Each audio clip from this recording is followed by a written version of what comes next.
Hello.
Hello. Good afternoon po everyone. Pwede po ba tayong magsitayo as we start our praise and worship for this afternoon? And sige po, patuloy po nating batiin ang ating mga kasama sa hapong ito. And sa ating katabi, sa harap at sa likod, kawayan po natin sila. And we welcome din po ang mga nanonood online. We welcome po sa New Creation in Christ Church. Sige po. Sige po, welcome po. And bago po yung position natin ngayon, pero we are thankful that God is providing this place to us. Amen. And ito po ay nagiging daan to have our fellowship for this afternoon, and truly that God is awesome in this place. Gamitin po natin ating mga kamay, ating mga boses to give our best praise to our Lord. Here in this house of the great King, we've come together. We've come together now to worship Him. Yes, Lord. This house is built on Christ the rock. Cannot be shaken. Cannot be shaken. God is awesome. God is awesome in this place. Sense His presence as we sing His praise. There is power here for a miracle. Set the captives free, make the broken whole. God is awesome. Yes, Lord, He's so awesome. God is awesome in this place. Amen. Once again, here in this house. Here in this house of the great King, we come together now to worship Him. This house is built on Christ the rock. Cannot be shaken. Cannot be shaken. Yes, Lord. awesome. God is awesome in this place. Sense His presence as we sing His praise. There is power here for a miracle. Set the captives free, make the broken whole. God is awesome. He's so awesome. God is awesome in this place. I found where I belong. I'm a living stone. In this house I will go. Yes, Lord, I found where I belong. I'm a living stone. In this house I will grow. There is power here for a miracle. Set the captives free, make the broken whole. God is awesome. He's so awesome. He's so awesome. God is awesome. Oh, He's so awesome. He's so awesome. God is awesome in this place. God is awesome in this place. Yes, Lord. Sa'yo lamang ang papuri at pasasalamat, Panginoon. And Lord, we surrender all to you. And we bow down and we live with confidence because you are our living hope. Let's continue to worship our Lord and let's feel the presence of our God. And Lord, prepare our hearts and our minds to focus on you alone and to give our attention, Lord, to your name as our Lord and Savior. Let's sing Lord of all.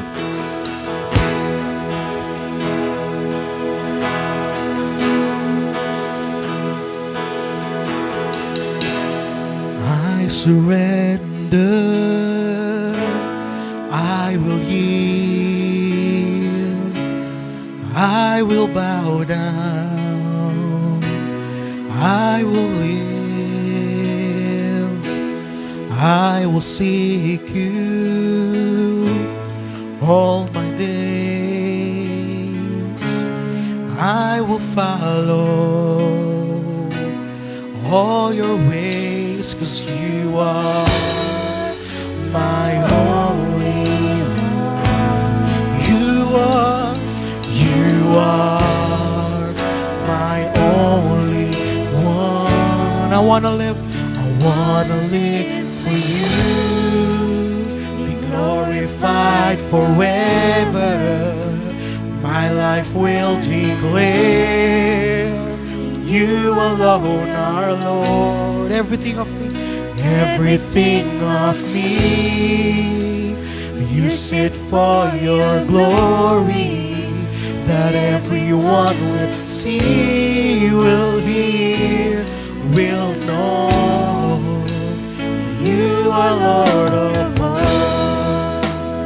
Amen. So again, I will worship. I will worship. I will praise. I will lift up your holy name. I will give you. I will give you all the glory, all the honor. To your name, you are my only one. 'Cause you are my only one. I wanna live for you, be glorified forever. My life will declare you alone are Lord. Everything of me, you sit for your glory, that everyone will see, will hear, will know you are Lord of all. Let's worship. Here I am, Lord. Here I am, Lord, mold me. Here I am, Lord, use me. Here I am, Lord, send me for your glory. Yes, Lord. Here I am, Lord, mold me. Here I am, Lord, use me. Here I am, Lord, send me for your glory. For the last time, here I am, Lord. Here I am, Lord, mold me. Here I am, Lord, use me. And Lord, send me for your glory. I want to live for you. I want to live for you. Be glorified forever. My life will declare you alone are Lord. Everything of me, you sit for your glory, that everyone will see, will hear, will know you are Lord of all. Yes, Lord. You are Lord of all. Let's sing for the last time. Everything of me. Everything of me. Use our voices. Use it for your glory, that everyone will See, will hear, will know you are Lord of all.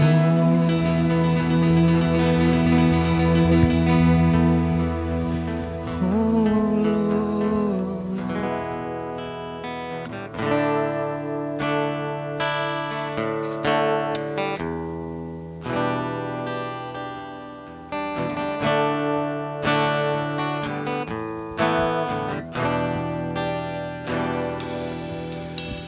Light of the world, you step down into darkness.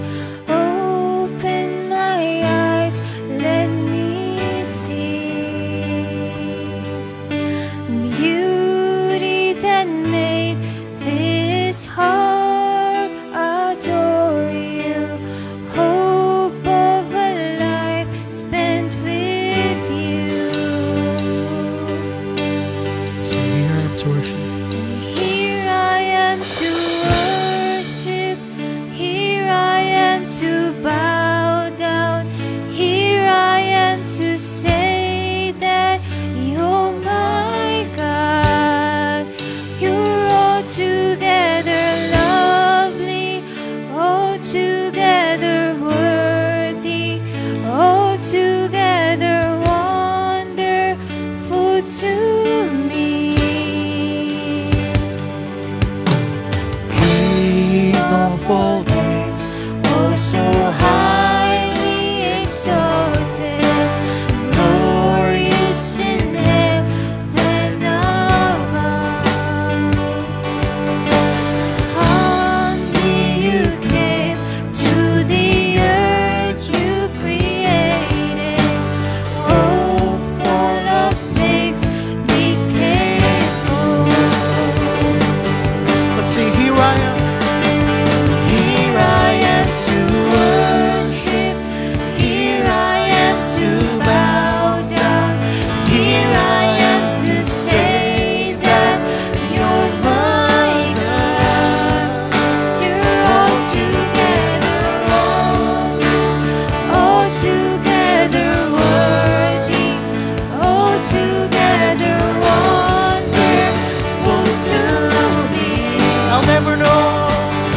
'Cause I'll never know how much it costs to see my sin upon that cross. 'Cause I'll never know how much it costs to see my sin upon that cross. Here I am to Let's use our worship. voices. Here I am to bow down.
the Lord and be saved.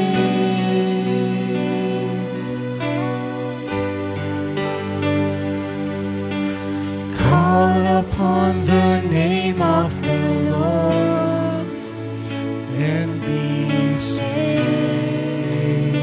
Let's sing, call upon the name. Call upon the name of the Lord and be saved. For the last time, call upon the name of the Lord. Call upon the name of the Lord and be saved.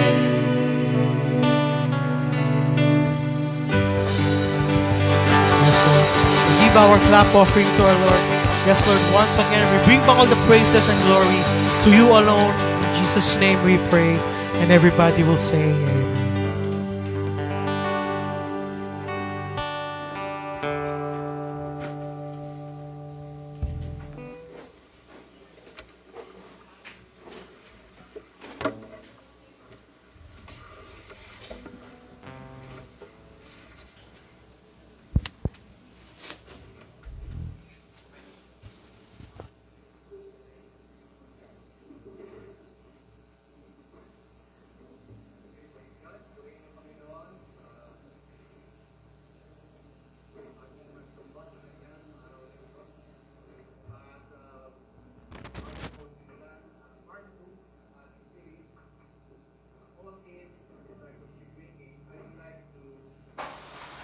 Share with you a short testimony from one of our worship leaders and ating youth sa NCCC. Let's welcome Miss Sandra.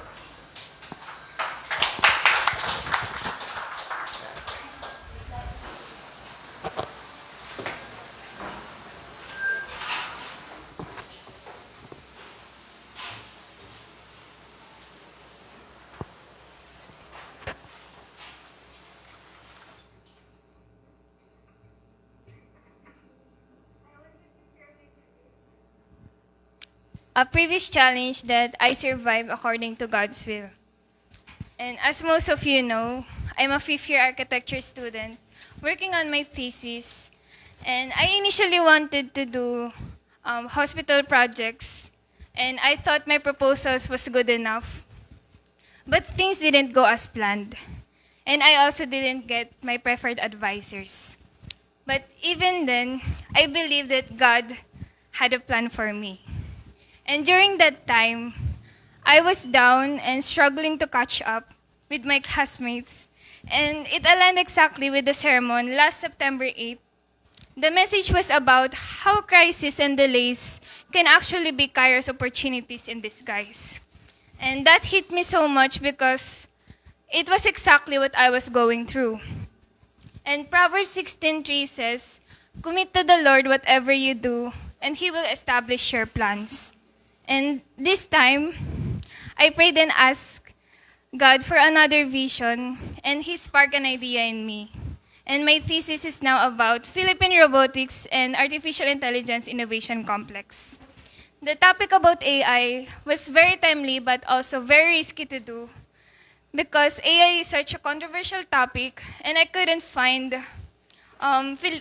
projects in the Philippines that I can use as guide. But even with that fear, I believe there had to be a space that shifts the exploitative and disruptive AI towards social good. And the creative rush I felt during the process made me realize God was leading me towards something new. And doing my thesis manuscript, I mostly go to school without sleep, and I mostly rely to caffeine just to survive. And then came the breakthrough. I received a 95 grade for my thesis endorsement, which is something I never expected.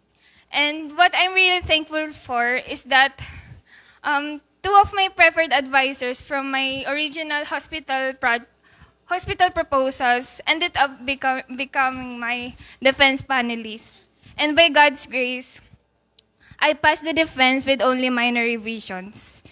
And um, individual architecture thesis is so challenging that only around 25% of students in my batch passed. And the fact that God sustained me throughout the entire journey filled me with so much gratitude. Next final sum naman po is Design 10, which is planning and designing. Another challenge po ulit yun and another defense. But all in all, this whole journey showed me that when you follow God's will and timing, you're never denied, only redirected. Galatians 6:9 says, "In due season we will reap if we do not give up." Now I understand that the crisis and delays I went through were actually opportunities and protection God prepared for me. Praise the Lord.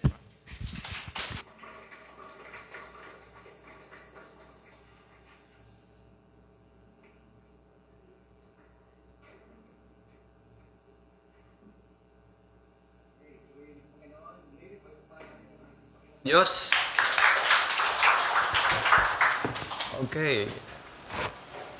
We will be hearing more testimony the next Sundays and sana every Sunday, no? Kaya you wait for your turn, no? Pray that the Lord will give you the opportunity na makapag-share tayo ng ating pasasalamat sa ating Panginoon. Okay. Okay, so this is the part 2, second installment. Ano nga yung ating title, series? All in Discipleship Making. Yan. So this time, we talk about the practice and presence. Okay, sabihin yung we will respond. Ano ba yung call ng Panginoon sa atin? Go and make disciple, di ba? Pero before that, mayroong naunang verses doon sa ating part 1. Sabi ng Panginoon Jesus, "All authority in heaven and on earth has been given to me." Di ba yun yung pretext doon, ano? Tapos, bigla niya ngayong ibinaling sa atin. Di ba? Sabi niya, "Therefore, go." So what does the word go means? Diba? If you study that in Korean, if you study that in Malaysian, German, Thai, ano ba? Ano pang salita ang gusto niyo? Spanish. The word go means go. Don't stay. Yun lang ibig sabihin nun, mga kapatid. Okay, go means don't stay. Alam nyo, kung tayo ay narito every Sunday, this is not our destination. Kaya tayo nasa loob ng church upang tayo ay i-equip. For what? That we may go. Ang ganda ng picture, ano? The action begins when the service is finished. Pagbukas ng pinto, that's the real action in the lost world. Okay. So, doon sa go and make disciples, baptizing them in the name of the Father, of the Son, and the Holy Spirit, teaching them to observe all that I command. Alin ang main verb doon sa 4 na verbs na yon?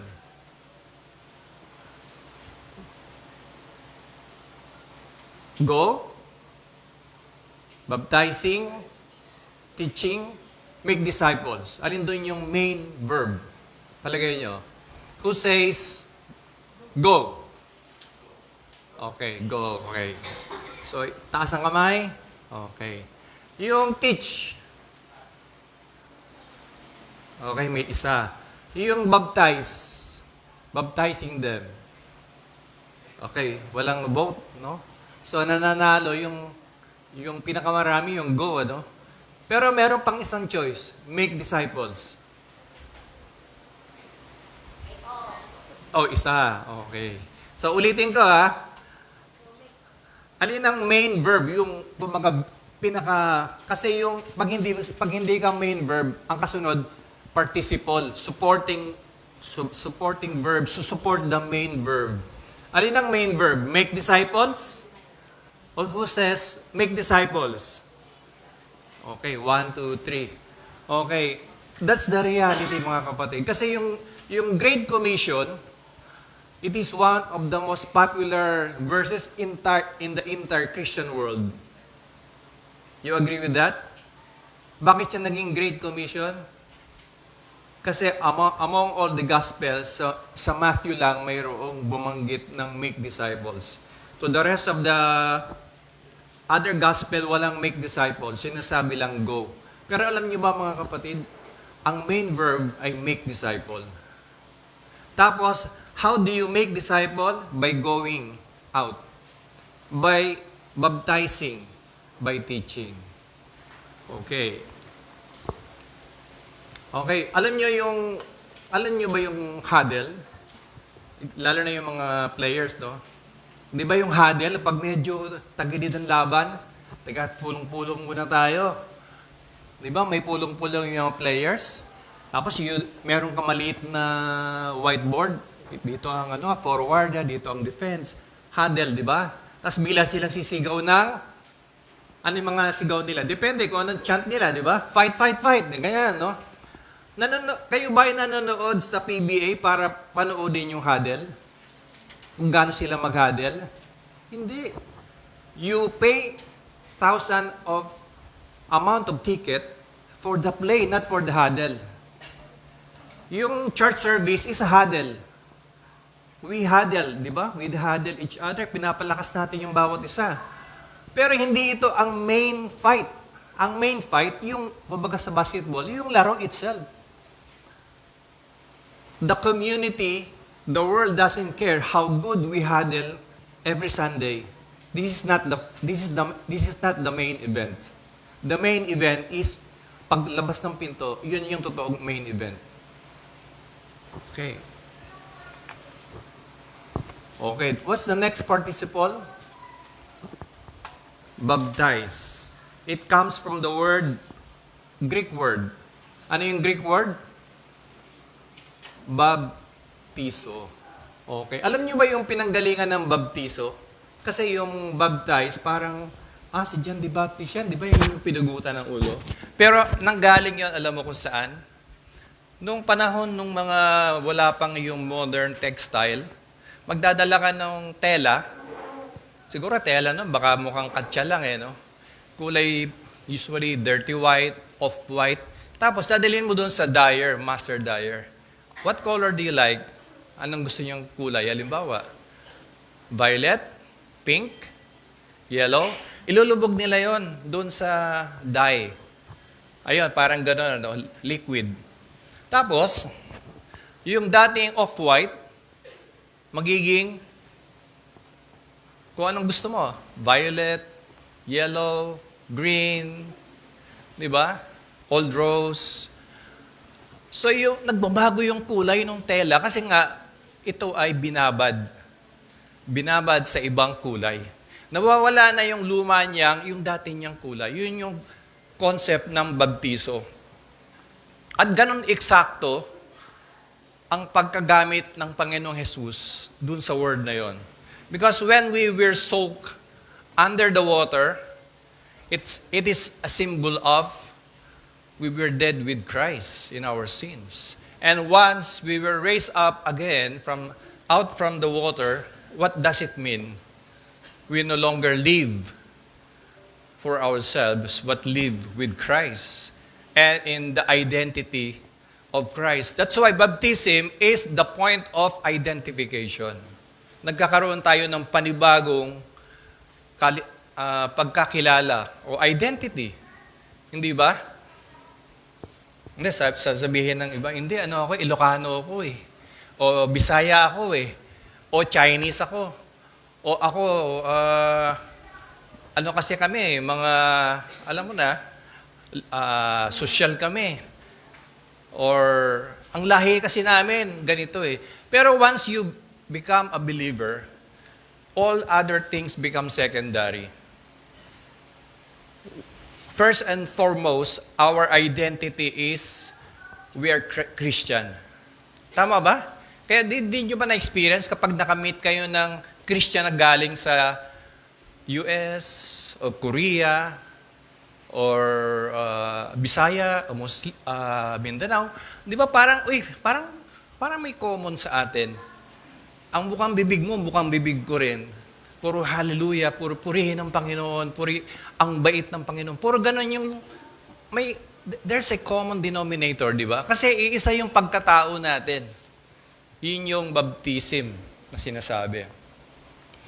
Alam nyo, para tayong may uniform, no?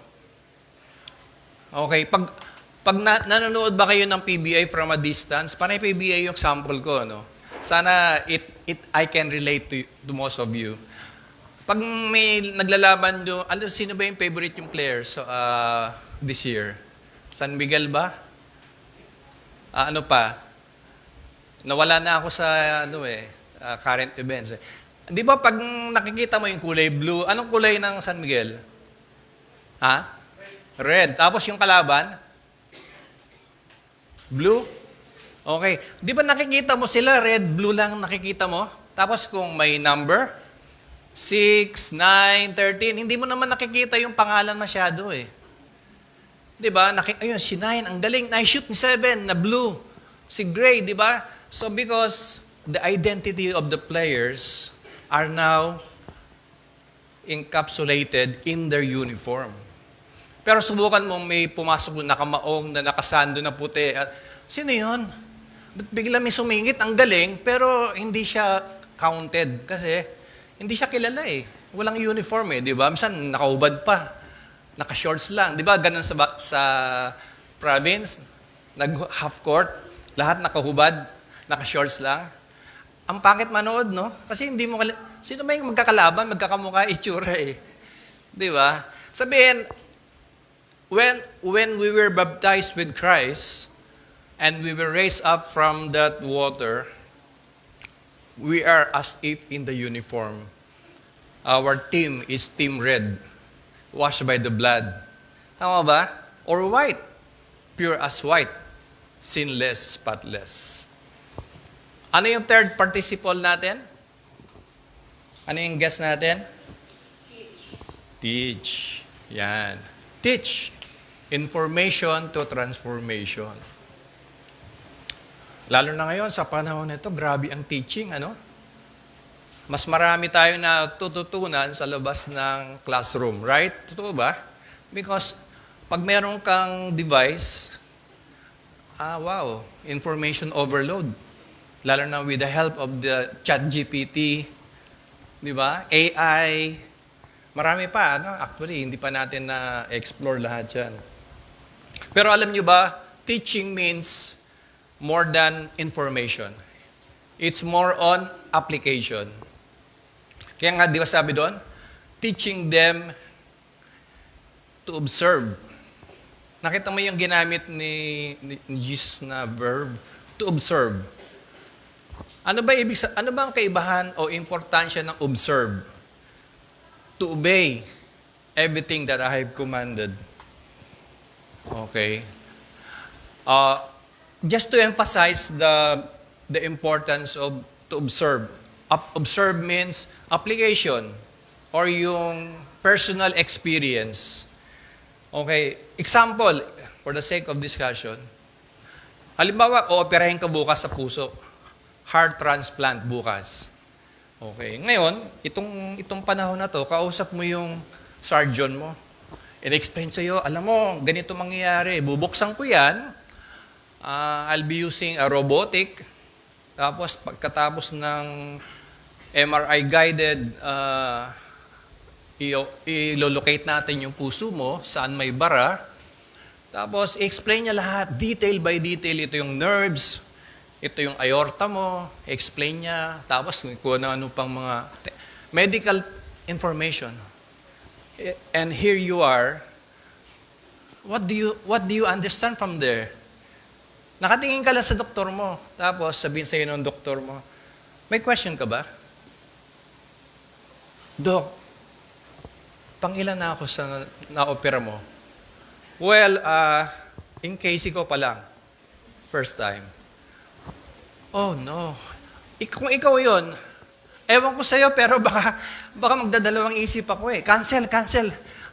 Harapan na lang ako ng doktor. Pero pwede mo pa siyang tanungin. Pero sabihin sa'yo ng doktor, alam ko naman kakabahan ka talaga eh. Biro mo, buhay mo yan nakataya. Pero alam mo ba, ako yung nag-top sa board. Ako yung all throughout my college, palagi akong first in this kind of subject. Sabi niya, kabisado ko lahat yan, pinag-aralan ko na lahat yan. Kaya magtiwala ka sa akin. Sasabihin mo sa Doc, kung sakasakali na ako yung magiging first, anong chance ko na mabuhay? Di ba mahalaga yun? Kasi ang una mong tanong, dun sa mga na-opera mo, ilan ang nabuhay, dapat yun ang una mong tanong eh, no? Pero whatever the answer is, since I am the first one, I don't care kung perfect mo yung exam mo, but you cannot cut my heart. Hindi mo pwedeng buksan yan. Di ba, ganun kahalaga yung observation eh. Knowledge is not enough. What's important is, in-apply mo ba sa buhay yan? Di ba? Naalala niyo yung example ko last week? Yung salita ng Panginoon, kahit kabisado mo pa ang 1,000 verses, one verse a day, parang katulad yan nung sinigang, na ba't tinitikman mo? Bakit walang asim? Niligyan ko naman ng sampalok, niligyan ko naman ng ginisa mix. Alam niyo kung anong problema? Nasa ilalim yung ginisa mix, kudrado pa rin, hindi mo hinahalo. Di ba? Hanggat hindi mo hinahalo yung ginisa mix na yan o yung sampalok na piniga,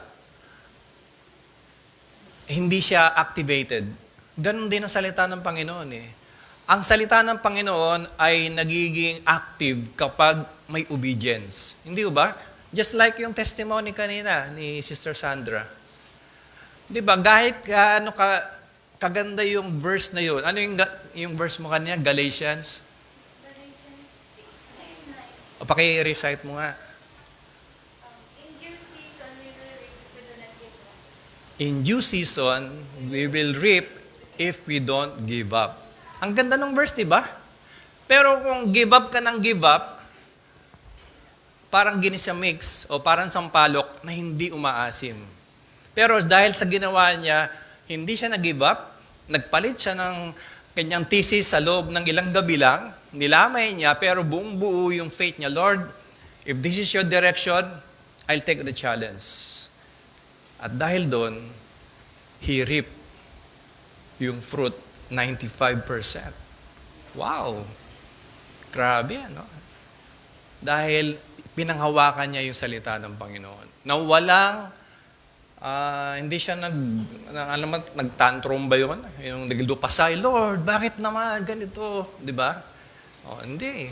Talagang, may application, ano? Alam nyo yung sinabi ng Panginoon na, go and make disciples of all nations, baptizing them in the name of the Father and of the Son and of the Holy Spirit. Grabe yung yung download ng authority, binaptize mo sa Trinity. Kaya yung Trinity is part of our core values ng ating foundation. There's no such belief na walang Trinity. Isang Diyos, tatlong persona.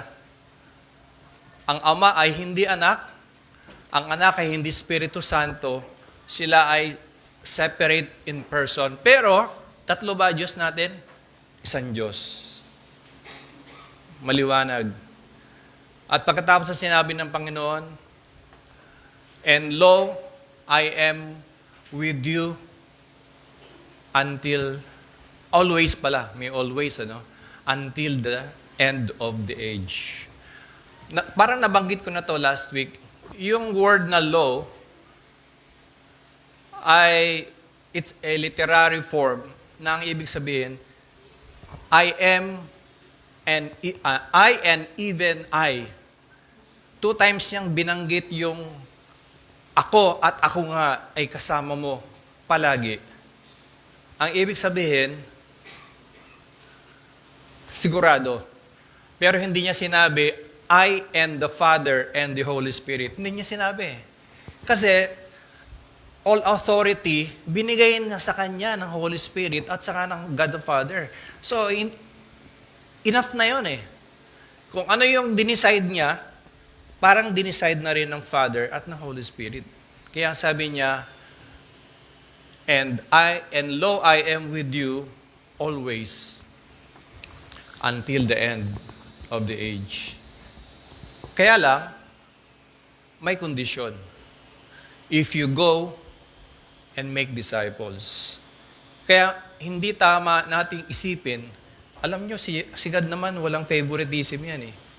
Totoo naman, walang favoritism sa Lord. Lahat ng tao, pantay-pantay. Lahat ng Kristiyano, palaging kasama si Jesus, full.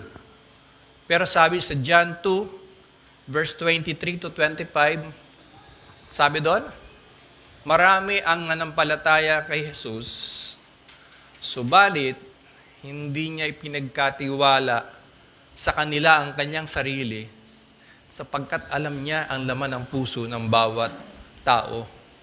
Bakit binanggit yun ni John? Mga believer, pero hindi niya inilagak ang kanyang buong pagkatao sa bawat isa. Sabihin, ang bawat Kristiyano, pantay-pantay, tayong may eternal life, right? Amen? Bawat Kristiyano, pupunta sa heaven, right? Pero hindi nangangahulugan na bawat Kristiyano ay kasama si Kristo ng buong buo. Yun ang sinasabi ng verse na to eh. And I am with you always. Always. When you say, I am with you always, he refers to authority. Hindi lang yung kasama kanya, parang yung, naalala ko na naman yung nangyari sa amin sa isang hotel. So, nung pinahiram sa amin yung kanyang name, yung kanyang membership card, nakapasok kami sa hotel na to. Pagpasok sa parking, dire-diretso, at sino po ang member? Sabihin namin yung name. Ito, okay, tuloy.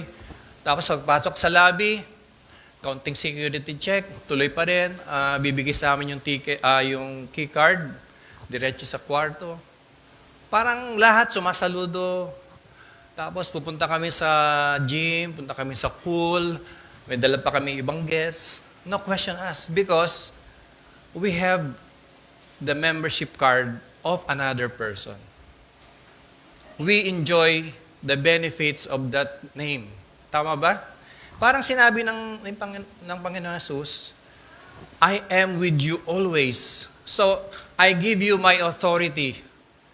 Authority of what? From where? For what? All the authority in heaven and on earth. Can you imagine that?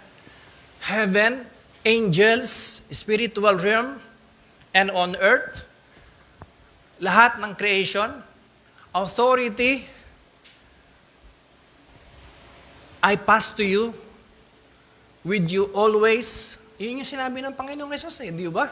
Pero, go and make disciples. Yun yung kondisyon.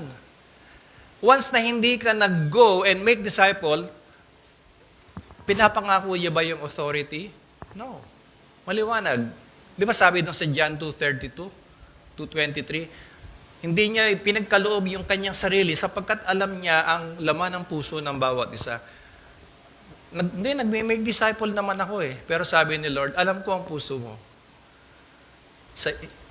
Sabihin mo man o hindi, kung ang puso mo ay you want to disciple your family, you want to teach your son or your kids, you're looking for somebody na lost and share your faith. Alam ni Lord John, nobody can fool God.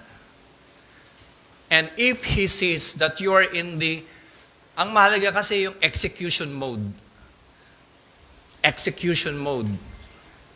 Sabihin, yung mode mo nasa execution, activated mode ka. Sabihin, pag na-sense ng Holy Spirit na wala kang iniisip araw at gabi, sino kaya sishare ko ng gospel? Sino kaya pagpipray ko? Pinag-pray ko na, nilalapitan ko na siya, sinisharean ko na ng gospel. Like, I spend time with Him, I invest my resources. That's execution mode. And sabi ng Panginoon, and lo, I am with you always. Until this year, until next year, until the end of age. What a promise. Wow.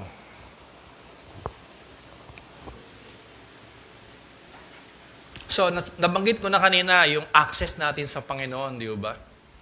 He can always be present whenever we are with Him through the making of disciples.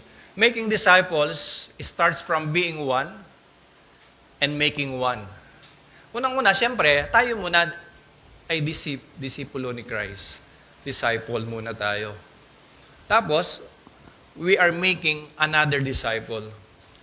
How?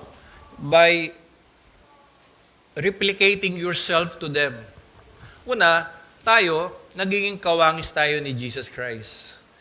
When we are a duplicate of Christ, we replicate ourselves to our kids, to our sister, to our friends. Kaya hindi niya napapansin, pati kulay ng damit niya, kakulay mo na. Pati yung hati ng buhok niya, pareho na kayo. Kasi hindi mo sinasadya, nakukopyan niya ikaw. Kinukopyan niya yung faith mo, pero hindi naman nahihiwalay yung pagkatao, hindi ba? Yung bukang bibig niya, bukang bibig mo. Yung hilig mo, hilig niya. Kaya napaka-sensitive ng buhay natin eh. We duplicate ourselves through making disciples. Personal reflection. Steph, nabanggit ko dyan, Steph Bote. May anak kasi ako bunso, Steph Bote. Nung dalaga siya. Tapos, siyempre, nagpakasal na siya, Steph Uy na siya. Kaya yung license niya, SSS, PhilHealth, PRC, lahat ng gagawing uy. Napakahirap magpalit pala ng mga pangalan na yan. You know what? It's not just the name that is changed or transformed. It is yung lifestyle niya. Siyempre, kasama niya, hindi na kami. Yung kanyang asawa na. Yung hilig ng asawa niya, hilig niya na. Yung family ng asawa niya, family niya na. Entirely nagbago yung mundo ng anak ko. Meron tuloy ako, hindi ba nakakatakot yung sinasabi ko sa mga magpaplano na magpalit ng pangalan? Pero ganun ang katotohanan eh. Once you change your name to another name, it's not only the name. Ang tanong nga rito, God asks, what's your name now? Yun ang implication kasi eh. Have you taken Christ's name in your identity? When you say, I am a Christian, nabago mo ba talaga lahat nung dapat baguhin? Passport mo, license mo, lahat ng ID? It is a token of a total transformation sa buhay natin. Meron akong isang kwento sa inyo. Merong bagong kasal. Mag-honeymoon pa lang sila. They were driving casually. Tapos all of a sudden, biglang may sumalubong na napaka-reckless na truck at tinamaan sila head-on. Tumalsik silang dalawa at duguan sila pareho. At nung nagkaroon ng malay yung lalaki, nakita niya yung wife niya ay duguan. At pagtingin niya ganun sa bintana ng kotse niya, nakita niya, Dr. Punsalan, saves lives. Ay, naku, thank you Lord. May doktor pala dito sa tapat nung kung saan tayo nasadlak. At nanginginig siya, binuhat niya yung kanyang asawa, at kumatok siya doon sa Clinic, house clinic. Ang tagal at lumabas yung parang nagising na may edad ng lalaki. Kayo po ba si Dr. Punsalan? Ako nga. Pwede niyo po ba kaming iligtas? At sabi nung doktor, ay sorry, matagal na akong hindi nagpa-practice. Ilang taon na. At hindi natigilan yung lalaki, buhat-buhat niya sa kamay yung babaeng kanyang asawa. At nanginginig niya sinabi, mawalang galang na po. Kailangan nyo kaming iligtas ngayon din. Kung hindi, tanggalin na lang nyo yung karatula dyan sa harap. Kasi nakalagay dyan, you save life. Pero hindi nyo pala kami ililigtas. Kaya iligtas nyo kami ngayon din. Grabe yung impact na yun, ano? Yung salitang yun. If we say we are Christian, and we can save lives because of the gospel, then save lives. Don't just declare na we are Christian, but we don't make disciple?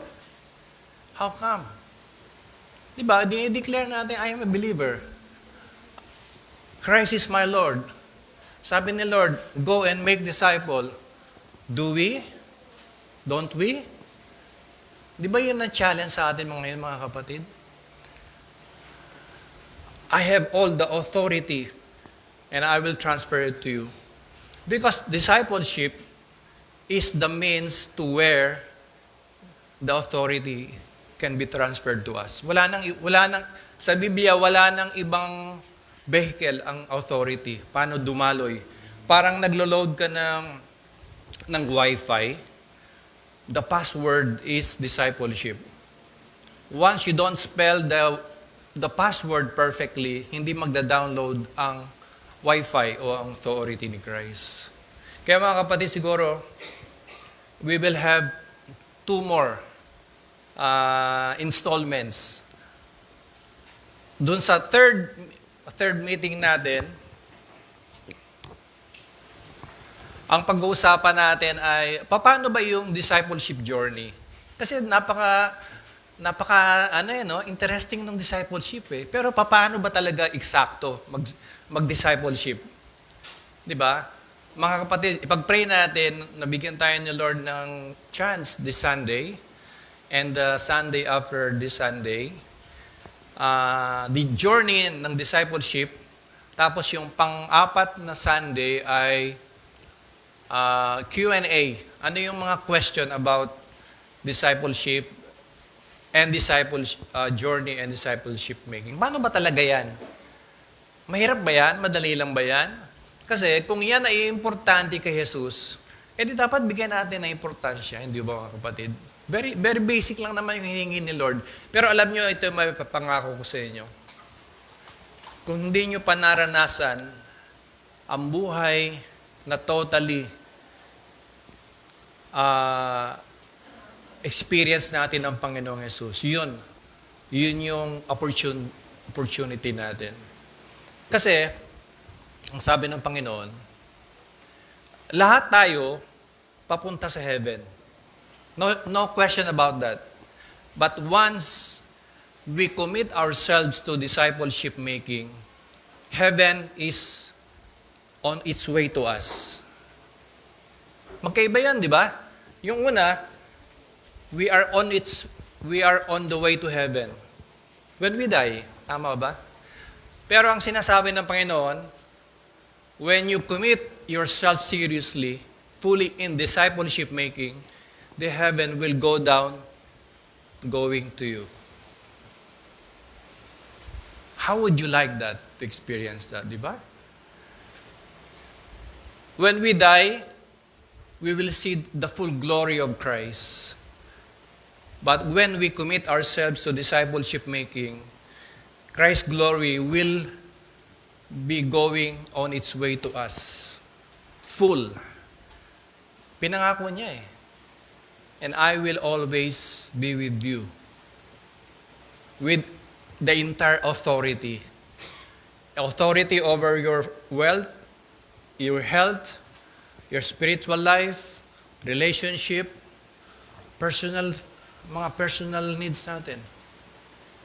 What matters in this life is not wealth or prosperity. Hindi naman yun ang issue ng Panginoon eh. Ang issue ng Panginoon sa atin, authority.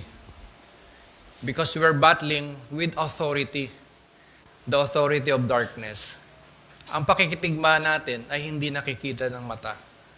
Kaya't ang kailangan natin ay authority that comes from Christ, which is He promised,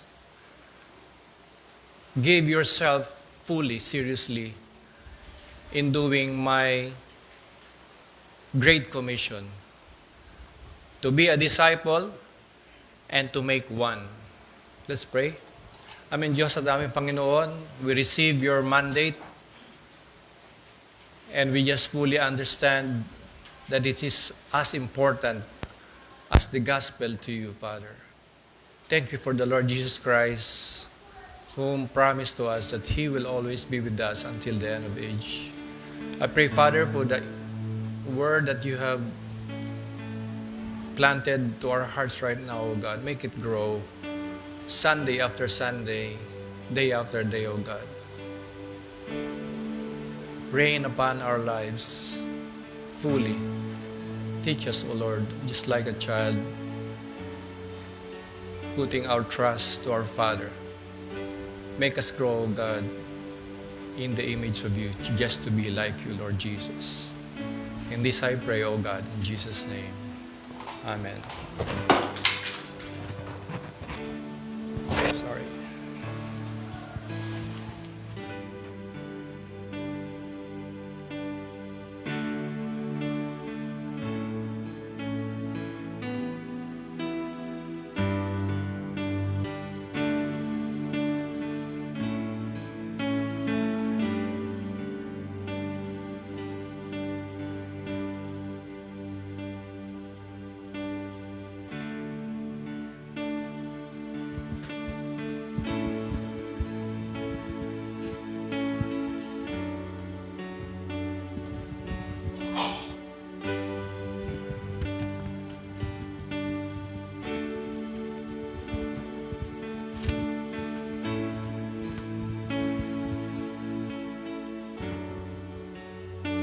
Magandang hapon no sa lahat.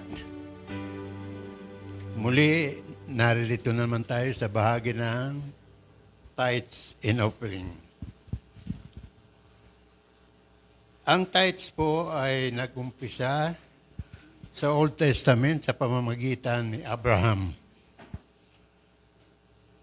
Hanggang sa naging kautusan na ito ng Diyos sa pamamagitan ng mga propeta, magpahanggang kay Malakay, ang propeta bago mag-New Testament. Kaya marami mga skeptics o mga nagdududa ang nagtatanong, kailangan pa rin ba nating magbayad ng tithes kayong tayo'y nasa New Testament na at under grace? Ang kasagutan po ay oo. Sapagkat ito ay kautusan, hindi naman sinira ng Panginoong Hesus. Bagkus, iniutos pa rin niya na ating ganapin. Ito ay matatagpuan sa Mateo 5:17. At sa ating pagsunod, na ipapakita natin ang ating pagmamahal sa Kanya. Wala nang iba pang paraan. At ang sabi niya, ay kilala niya kung sino ang umiibig sa Kanya. Ito rin ay matatagpuan sa 1 Corinthians 8:3. Kaya ang pagbabayad ng tithe ay isang obligasyon para sa kapakanan ng ating local church.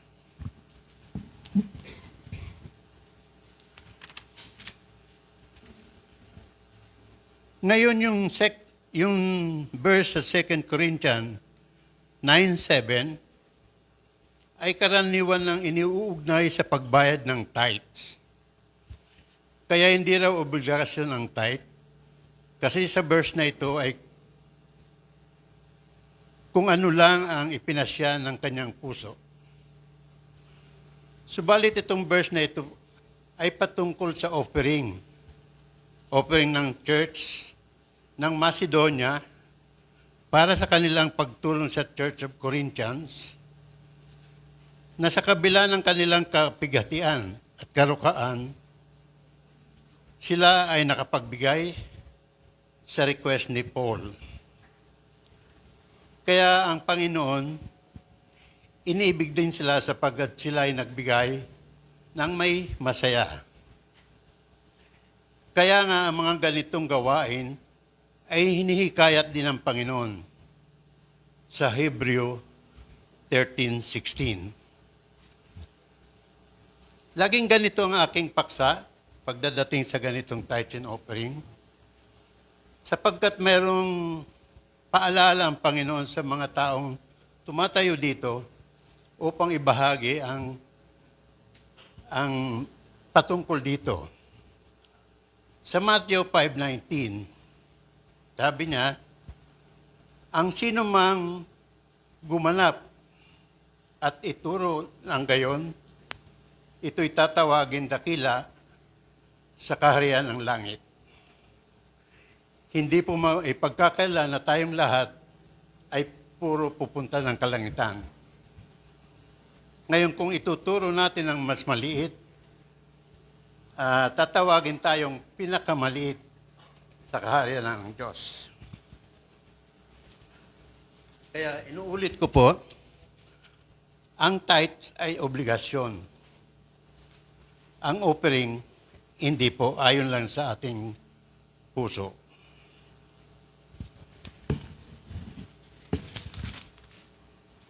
Tayo po'y manalangin.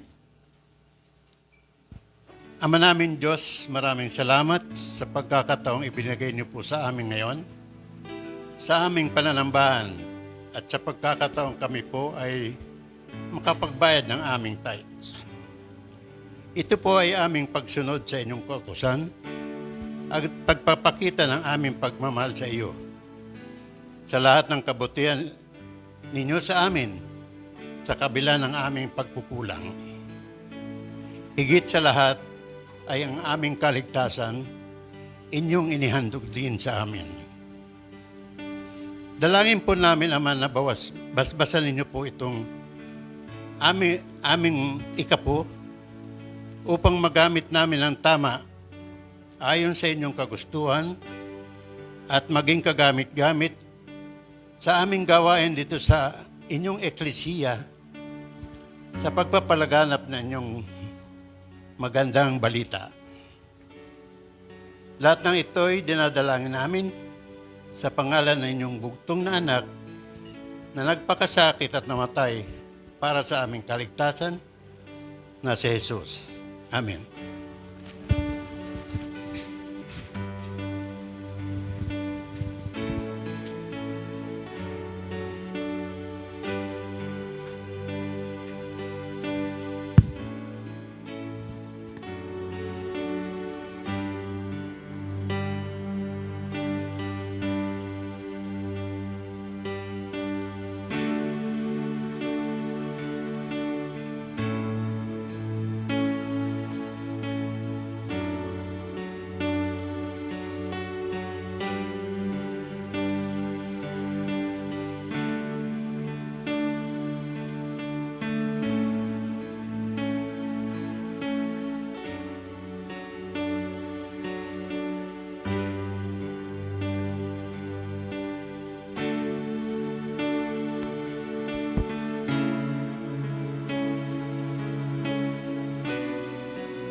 Panginoon, sa privilege na tayo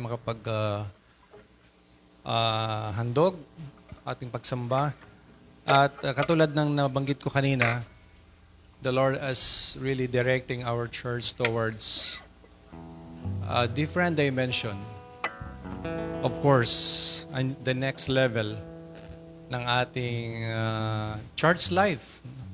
Actually, hindi church life ang ating objective, discipleship. Lumago sa Acts, lumago ang mga mananampalataya at tinawag na lumalago ang mga disciple ni Christ, hindi ang mga churches ni Christ. So let's define the very existence of NCC in the next months, next year. Sapagkat ang sabi niya doon sa stewardship parable, pinagkakaloob niya ang mas marami doon sa mga gumagamit ng talento. At ang talentong ito ay mananatili at lalago ayon sa disenyo ng Panginoon. Kaya tanggapin natin ang pagpapala ng Panginoon, paglumalagin niya ang kanyang muka sa inyo at pagkalooban ng biyaya. Lingapin kayo ng Diyos at naway mapuspos ng kapayapaan, kagalakan at pag-asang umaapaw sa pangalan ng Ama, ng Anak, at ng Espiritu Santo. Amen.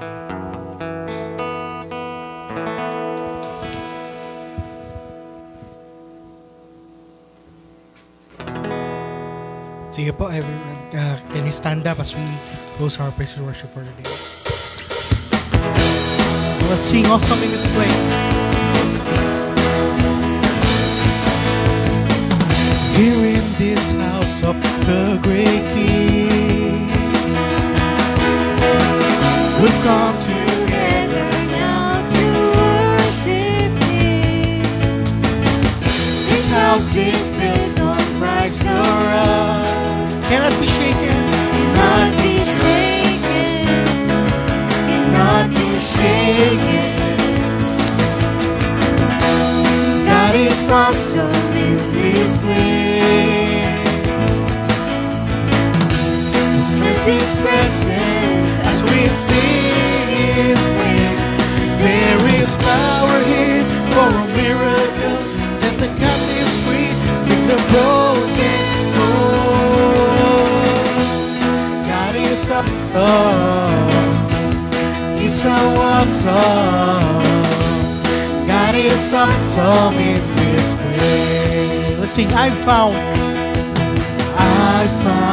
where I belong. I'm a living stone. In this house I will go. Yes, Lord. I found where I belong. I'm a living stone. In this house I will go. There is power. There is power here for a miracle. Set the captives free. Make the broken whole. God is awesome. He's so awesome. God is awesome. He's so awesome. He's so awesome. God is awesome. God is awesome in this place. Yes, Lord. God bless for church and see you next Sunday.